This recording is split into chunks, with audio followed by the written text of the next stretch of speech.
ऊंचाई तय करती है, आपकी योग्यता, आपके टैलेंट, आपकी समृद्धि को तय करते हैं, आपकी ऊंचाई को तय करते हैं। फिर परमेश्वर का वचन कहता है जब आपको वह क्षमता, वह योग्यता मिलती है जो आप परमेश्वर से चाहते हैं, जो योग्यता, जो क्षमता आपको मिली है जो आप परमेश्वर से चाहते हैं, तो यह आपकी क्षमता परमेश्वर पर भरोसा है। ये परमेश्वर जो क्षमता है वो परमेश्वर पर भरोसा है, वो परमेश्वर पर आपकी योग्यता है। यानी इसका दुरुपयोग या गलत तरीके से इस्तेमाल किए बिना इसे संभाल सकते हैं। आप इसको गलत तरीके से इस्तेमाल किए बिना इस योग्यता को संभाल सकते हैं। और ये क्या है? यह आपकी क्षमता है जो परमेश्वर पर भरोसे के कारण आपको प्राप्त हुई। इसे आपको कोई दूसरे तरीके से एन कैन प्रकरण से नहीं, भरोसे से आपको मिलती है। और योग्यता में आपको परमेश्वर पर भरोसा करना पड़ेगा। दूसरा है जब आपको वह नहीं मिलता जो आप ईश्वर से मांगते हैं। कई बार हम बहुत सारी चीजें मांगते हैं, बहुत सारी चीजों के लिए प्रार्थना करते हैं और वो हमको नहीं मिलता, तो यह आपकी क्षमता के बारे में ईश्वर की चेतावनी है। इसे समझिएगा, आपकी जो योग्यता है, आपके जो कैपेसिटी है, इसके बारे में ईश्वर की चेतावनी है। आप उसको सह नहीं सकते, आप उसको रिसीव नहीं कर सकते। वो आपके लिए नुकसान या आपके लिए परेशानी का कारण बन सकते हैं। दूसरा, परमेश्वर का वचन यह आपको संभालने में परेशानी पैदा कर सकती है। यदि आप इसमें अपने आप को शामिल करने के लिए दबाव डालते हैं, जबरदस्ती करते हैं, परमेश्वर का वचन कहता है, और इसके लिए योजना बनाते हैं, तो यह आपको चोट पहुंचा सकती है, हानि पहुंचा सकती है, आपके अस्तित्व को नष्ट कर सकती है। कई बार उदाहरण के लिए बच्चे बोलते हैं हमको बुलेट चाहिए। पिता और माता को मालूम है इसकी हालत नहीं है, इसकी हेल्थ नहीं है और इसकी वो उम्र नहीं है, लेकिन बच्चे इतनी जिद करते हैं कि नहीं वही ला के दो, नहीं तो 8-8 15-15 दिन तक खाना खाना बंद कर देते हैं, बातचीत करना बंद कर देते हैं। माँ बाप मजबूर हो जाते हैं, वो जानते हैं कि ये इसकी जिंदगी को ले लेगी, लेकिन फिर भी वो मजबूर हो जाते हैं। और खंडवा में ही मैंने 2-3 केस ऐसे देखे।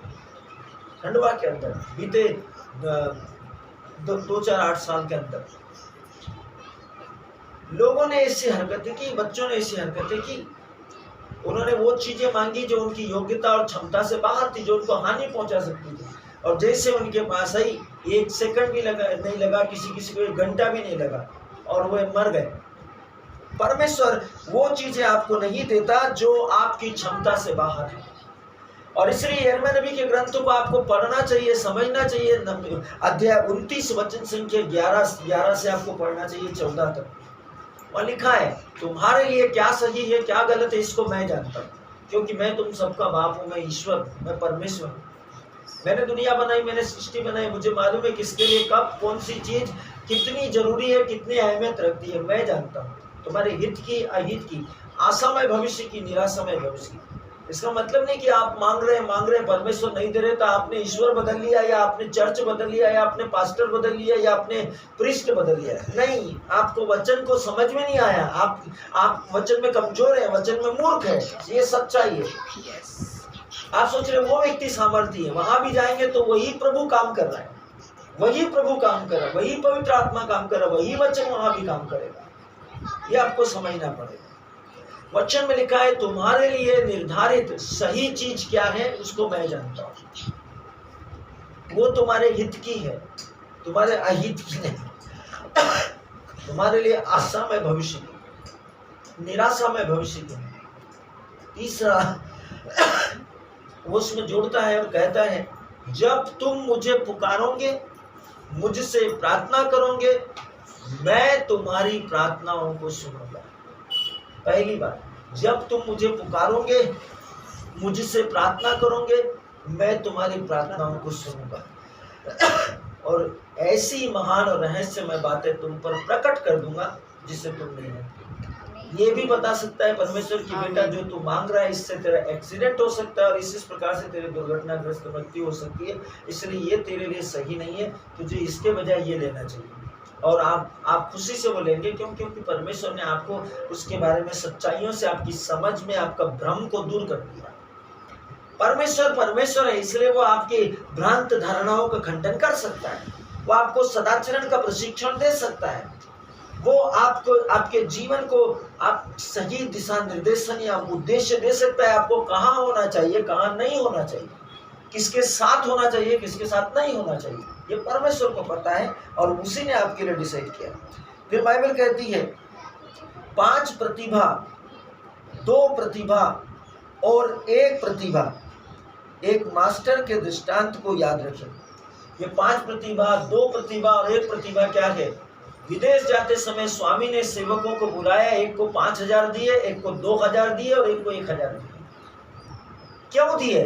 क्योंकि 5,000 वाले की योग्यता उसको मालूम था कि ये कितना ईमानदार है, 2,000 वाले की योग्यता उसकी कैपेसिटी उसको मालूम थी कि इसी के लायक है, 1,000 वाले के बारे में उसको मालूम था कि वो इसी के लायक है, और उसने योग्यता के अनुसार संपत्ति बांट दी और विदेश चला गया। कई सालों के बाद वो वापस आया तो 5 वाले ने क्या किया? 5 वाले ने 5 के 10 कमा कर मालिक को दिए, मालिक खुश हो गया। 2 वाले ने 2 के 4 कमाए, मालिक खुश हो गया। 1 वाले ने ले जाकर उसको जब गड्ढे में गाड़ दिया कि मेरा मालिक निष्ठुर है। सोचिए, परमेश्वर आपकी प्रतिभाओं को जानता है, आपकी योग्यताओं को जानता है, और उसने आपको जो जीवन दिया है, इस जीवन के द्वारा बुद्धि दी है ताकि आप अपनी प्रतिभाओं को, अपनी क्षमताओं को विकसित कर सकें, अनुशासित कर सकें, विश्वास के द्वारा अपने जीवन को सही दिशा के लिए डेवलप कर सके, निर्माण कर सके। कई बार लोग आपको अलग अलग और प्रभावित करने वाले, आपके माइंड डाइवर्ट करने वाले टॉक्स देकर या संदेश देकर आपको एक दिशा निर्देश दे सकते हैं, लेकिन उसके बाद भी आपकी जिंदगी के अंदर सही उद्देश्य नहीं आ पाएगा, क्योंकि वह ईश्वर की उद्देश्य से मेल नहीं खाता। यीशु ने कहा, मुझसे अलग होकर तुम कुछ नहीं कर सकते। दाखलता में रहे बिना डालियां स्वयं नहीं फल सकती।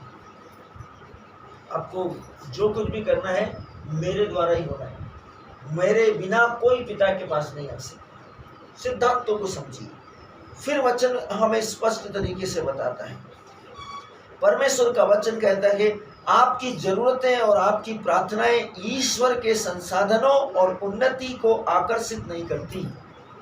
ना आपकी जरूरतें, ना आपकी प्रार्थनाएं, ना आपकी योजनाएं ईश्वर को आकर्षित नहीं करती आपकी उन्नति के लिए। यहाँ आपकी क्षमता ही है, आपके टैलेंट ही है, आपके गुण ही है जो ईश्वर के संसाधनों और जीवन में उन्नति को आकर्षित करता है।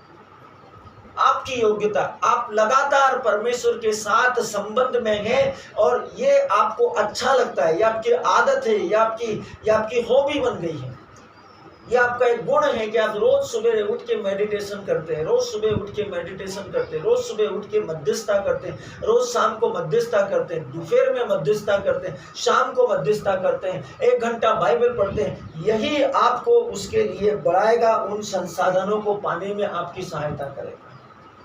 फिर परमेश्वर बहुत अच्छे से आपको समझा